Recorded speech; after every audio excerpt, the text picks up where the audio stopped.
à tous, ici Piero San Giorgio. Aujourd'hui, petite vidéo entre nous où je vais sans vergogne essayer de vous vendre un truc sur un événement absolument terrible et absolument dramatique. Comme vous l'avez vu, il y a quelques... mais c'est pour votre bien que je fais ça. Et c'est le mien aussi, mais c'est pour votre bien en réalité. Mais vous me connaissez, vous me connaissez. J'essaie de gagner ma vie aussi en... Bref, je vais la refaire. Non, je vais pas la refaire. Bon, soyons sérieux. Soyons sérieux. Il y a quelques semaines a eu lieu ce terrible tremblement de terre en Turquie et en Syrie du Nord. Donc, Syrie du Nord, Turquie du Sud. Et d'ailleurs, je me suis fait engueuler par mes amis turcs d'Istanbul qui m'ont appelé en disant Tu nous as même pas appelé pour voir comment on allait. Je dis Mais vous habitez pas dans le sud de la Turquie, vous habitez à Istanbul. Bon, j'aurais dû appeler. C'est comme ça l'esprit méditerranéen. Il faut quand même entretenir les amitiés en prenant soin et en se souciant de ce qui arrive à ses amis. Bon, c'est terrible, un tremblement de terre, parce qu'évidemment c'est soudain. Évidemment, ça tue parce que les immeubles s'effondrent sur vous, que ce soit pendant la journée, pendant que l'on dort. Il y a évidemment, les tremblements de terre sont parmi les grands tueurs dans l'histoire et surtout parce qu'ils causent en termes de changement sociétal. Pensez au grand tremblement de terre du Kanto de 1923 au Japon qui a précipité ce pays dans le militarisme et dans l'aventurisme militaire absolument enfin, en tout cas, qui a accéléré cet aventurisme dans ce qui a été une catastrophe en réalité à la fin pour le Japon, la guerre du Pacifique. 8 millions de morts, je crois, enfin 3 millions de morts, pardon, c'est 8, c'est l'Allemagne. 3 millions de morts pour le Japon, et on trouve la source de cela dans ce tremblement de terre qui a ravagé la baie de Tokyo, et voilà, 1923. On voit. Alors, je ne suis pas un expert en tremblement de terre parce que j'habite. Vous savez, la première chose à faire si vous voulez éviter de subir des tremblements de terre, c'est de ne pas habiter dans des zones sismiques. Plus facile à dire qu'à faire. On est attaché au lieu où on est né, au lieu où on travaille, au lieu où on a des relations, de la famille, etc. Bon. Et donc, si vous ne pouvez pas quitter et aller vivre ailleurs, le problématique qui vient d'un tremblement de terre, c'est l'aspect imprévisible, bien que vous sachiez que ça peut arriver à tout moment, mais quand ça arrive, ça surprend. Alors moi j'ai travaillé à San Francisco qui est sur une faille, la faille de San Andreas, donc une des nombreuses failles du cercle de feu du Pacifique, et ce qu'on le voit là, bref, et c'est une vieille carte. Et donc, ce tremblement de terre, on le ressent. Moi, j'en ai senti plusieurs, toutes petites. C'était des toutes petites secousses. Là, en Turquie, c'était une secousse de l'échelle de Richter de 7, quelque chose, quand même assez important. Surtout, il a duré longtemps. Et évidemment, c'est quand ça dure longtemps que les vibrations, les ondes, les secousses s'amplifient. C'est un effet de physique des ondes. Et qu'ils peuvent mettre à mal les structures physiques des ponts, des routes, surtout des immeubles qui s'effondrent sur leurs habitants. Et donc c'est dramatique. Alors évidemment, il vaut mieux quand un tremblement de terre arrive en journée, parce que la plupart des gens ne sont pas forcément chez eux, ils sont dans des lieux publics, on peut espérer mieux construits, ou en tout cas avec des normes sismiques. Et puis, alors évidemment, le désavantage de la journée, c'est qu'il y a tout le gaz qui tourne et le chauffage qui en marche, donc il y a plus de risque d'incendie. Mais la nuit, tout le monde est dans sa chambre, à poil, en train de dormir, en pyjama, et évidemment, quand la maison s'effondre sur vous, et là c'est en plein hiver, et l'hiver turc est froid, hein, ne croyez pas que la Turquie c'est un pays tropical. C'est un pays tout à fait en zone tempérée et méditerranéen sur ses côtes, mais continental à son intérieur. Et lorsqu'en plein hiver vous vous retrouvez à l'extérieur, si vous avez pu fuir votre maison en pyjama, et que vous êtes des centaines de milliers dans ce cas, il n'y a pas l'État qui peut vous aider avec des couvertures, des ressources. Donc c'est déjà compliqué si ça se passe bien. Et évidemment, si ça se passe mal, vous êtes sous les décombres, écrasés, avec toutes sortes de contusions, écrasements, même parfois coupures. Et puis ensuite viennent le manque d'air si vous êtes coincé dans une poche. Et puis l'effet de l'écrasement vous tue lentement en plus. C'est pas que vous prenez une poutre sur la tête et c'est fini. Par contusion immédiate, perte de connaissance et mort. Non, il se peut que vous soyez écrasé, qu'il y ait des membres écrabouillés, et donc perte de sang. Bref, c'est une horreur de mourir dans ces conditions. Et, et en fait, dans notre travail de préparation et de survie, évidemment, nous prenons en compte ce genre de risques. Ce sont des risques qui ne sont pas très présents dans les montagnes suisses, bien qu'il y ait pas mal de tremblements de terre dans les montagnes, mais ils sont assez profonds, donc on les ressent moins en surface. En Suisse, nous avons évidemment la faille du Rhin à Bâle, qui a déjà causé pas mal de tremblements de terre dans le passé, et assez dangereux aujourd'hui à cause des industries chimiques. Donc je vous encouragerais à ce moment-là normalement, mais je ne vais pas le faire parce que ce n'est pas le but d'acheter NRBC. Si vous habitez à Bâle, vous devrez avoir ce livre et vous préparer en conséquence. Mais enfin, pareil pour les gens qui habitent à côté, Mulhouse. Et, et de toute façon,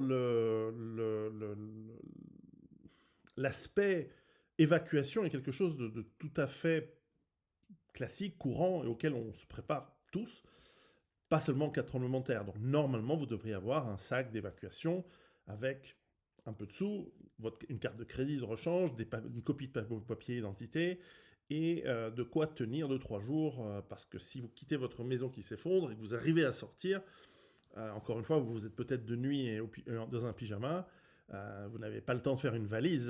Dans ce cas-là, c'est immédiat la nécessité de sortir. Là, la secousse, en quelques minutes, elle a effondré énormément d'immeubles. C'est, je crois, plus de 30 000 morts aujourd'hui. Après 2 semaines, c'est affreux. Et donc, se retrouver avec un sac d'évacuation, c'est bien. Et idéalement adapté à votre situation climatique et à la saison, et avec en tout cas un peu de change, pas seulement de l'argent, mais du change de vêtements pour s'en sortir. Tout ça, on en a déjà parlé, ce sont des choses qui sont assez classiques. Peut-être que je devrais refaire une série de vidéos sur le sac d'évacuation, mais en tout cas, vous le savez. Il y a un élément à ne pas sous-estimer dans le sac d'évacuation, c'est la trousse médicale. Alors ici, c'est la trousse que j'ai dans la chambre. Alors ça vient des États-Unis, elle est complète, mais j'en ai plusieurs. Mais voilà, j'en ai trouvé une qui est dans la pièce.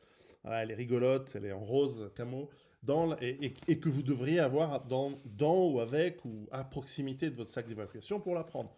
Pourquoi c'est important en cas de tremblement de terre, une trousse médicale? Alors ici, c'est des refuges médicaux aux États-Unis. Ils sont excellents, allez voir leur site, ils sont vraiment très très bien. Bref, la trousse médicale, elle est super importante parce que écrasement, coupure, peut-être incendie, brûlure, dans le cas d'un tremblement de terre, et que vous allez non seulement peut-être devoir vous soigner ou soigner votre famille, mais aller prêter main forte aux secouristes. Même si vous n'êtes pas un professionnel, parfois il faut soulever des gravats avant que les machines arrivent, peut-être même avant que des secouristes arrivent, vous allez pouvoir sauver des vies. Et si vous avez la chance et si vous réussissez à trouver des gens qui vont sortir de l'immeuble après avoir pris une poutre sur la tête, peut-être qu'il va falloir que vous les soigniez. Et donc la trousse médicale, le tourniquet que vous devez avoir, et pas un seul, hein, eh bien, vont être des outils importants pour arrêter les saignements, soigner, désinfecter, mais surtout stabiliser, si c'est possible, la personne qui est blessée. Et c'est là où la formation est importante, parce que avoir tout ça, des outils, c'est bien, c'est très bien. Savoir quoi faire avec, c'est encore mieux. Mais savoir quoi faire de manière, je dirais pas professionnelle, mais quasi-professionnelle, c'est ce qu'il faut réellement avoir pour chacun d'entre nous. Alors, et c'est là où je vais vous faire mon offre commerciale, parce que je suis bien obligé, et parce qu'elle est bien, et parce qu'elle va vous aider. J'ai sur mon site pierrot.com, vous le savez, des formations. Parmi celles-ci, il y a une formation qui est faite par un secouriste de très haut niveau, Christophe, qui est secouriste, qui a été secouriste pendant une vingtaine d'années dans les ambulances en Suisse, et donc alors en Suisse, vous savez, le niveau est très élevé. C'est un peu comme aux États-Unis, où il y a un niveau de soins assez poussé que les intervenants peuvent faire. Bref, sa formation est très très bien et elle couvre les contusions, la stabilisation du blessé, les coupures et puis plein d'autres choses qui normalement ne devraient pas arriver pendant un tremblement de terre, comme les blessures par balle, etc. Mais enfin bref, elle couvre beaucoup d'éléments et c'est bien sûr illustré, schématisé, et on vous montre tout ce qu'il faut savoir par rapport à cela. Jusque-là, vous le saviez, il n'y a rien de nouveau, simplement je vous fais une offre de 50% de rabais pendant le mois de février, donc il reste quelques jours, pour cette formation qui est indispensable. Donc je me suis dit, je ne vais pas me la jouer en solidarité avec le peuple turc, je vais vous faire une rabais. Non, mais je me suis dit que l'occasion, c'est de vous la représenter. Donc allez voir sur le lien que je mets ci-dessous, allez la voir. Il y a énormément de gens qui l'ont utilisé. En fait, je sais pas, j'allais dire un millier, mais j'en sais rien. Je sais pas si c'est plusieurs centaines ou... mais il y a beaucoup de gens qui l'ont suivi et tout le monde en a été satisfait. Elle est vraiment de très haute qualité. Et là, je vous fais un prix beaucoup plus abordable. Vous l'avez, vous la regardez en famille. Profitez-en pour former vos enfants. Montrez-leur la vidéo. Elle est pas gore. Elle est pas, il y a pas de, pas trop. Il y a quelques simulations de blessures, mais il y a notamment une contusion. Quelqu'un, alors il y a un écrasement. Alors là, c'est le cas d'une chute que l'on va soigner. C'est pas le cas d'une poutre ou d'un plafond qui vous tombe dessus. C'est vous qui tombez. Mais l'effet peut être à peu près le même. Les énergies cinétiques se ressemblent. Entre un sol dur ou un plafond dur et un corps, c'est le corps qui perd en général. Et donc, il va falloir traiter ça, immobiliser pour stabiliser les blessures avant qu'éventuellement des secours arrivent, voire pouvoir récupérer la personne par vous-même.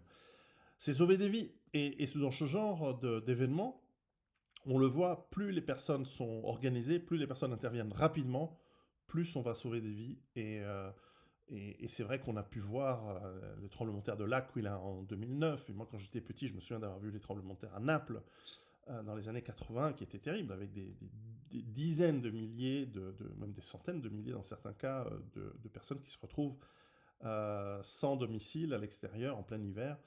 Et puis, bien sûr, des milliers de morts. Et donc, c'est quelque chose qui peut nous arriver. Rappelez-vous que vous pouvez être en vacances dans un endroit qui est une zone sismique et avoir à ce moment-là les bons réflexes pour vous, pour votre famille et pour aider les autres. Donc, vous savez, le survivalisme, c'est pas juste avoir des flingues et rêver de tuer des gens en cas d'apocalypse zombie. C'est aussi d'aider vos voisins, votre famille, les autres en cas d'accident. Et de toute façon, je profite de ce tremblement de terre pour vous en parler, mais la réalité, c'est que ça nous arrive sur les pistes de ski, sur un accident de la route, le kit de premiers soins, de premiers secours et la formation ensemble, c'est ce qui va vous aider à être une citoyen responsable et capable d'aider les autres.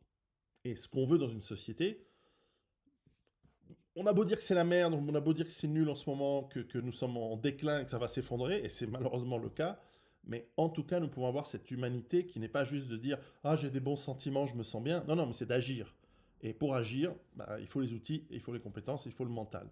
Et pour ce qui est des compétences, cette formation, elle va vous aider grandement et peut-être qu'elle vous donnera envie de suivre, là ce serait des stages, des cours qui pourraient être donnés, pas seulement chez moi, il y en a d'autres, mais qui sont dans la pratique. Simplement, la plupart des cours que vous avez, parfois un peu gratuitement ou alors comme ça, ils sont très légers, ils sont trop légers, ils vont pas assez loin. Donc cette base de ce cours donc cette base du cours de premier secours va vous permettre d'intervenir beaucoup plus rapidement et plus efficacement, et bien sûr d'être plus calé pour aller faire des stages de haut niveau.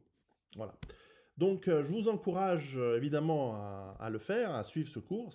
Cliquez sur le lien là-dessous. C'est seulement pour le mois de février. Parce que bon, il faut bien que... Là, je gagne rien sur ça. Donc, mais bon, je pense que c'est bien pour vous. Voilà. Donc, comme d'habitude, tremblement de terre ou pas, l'important, c'est d'avoir la bonne attitude et préparez-vous. À bientôt. Ciao.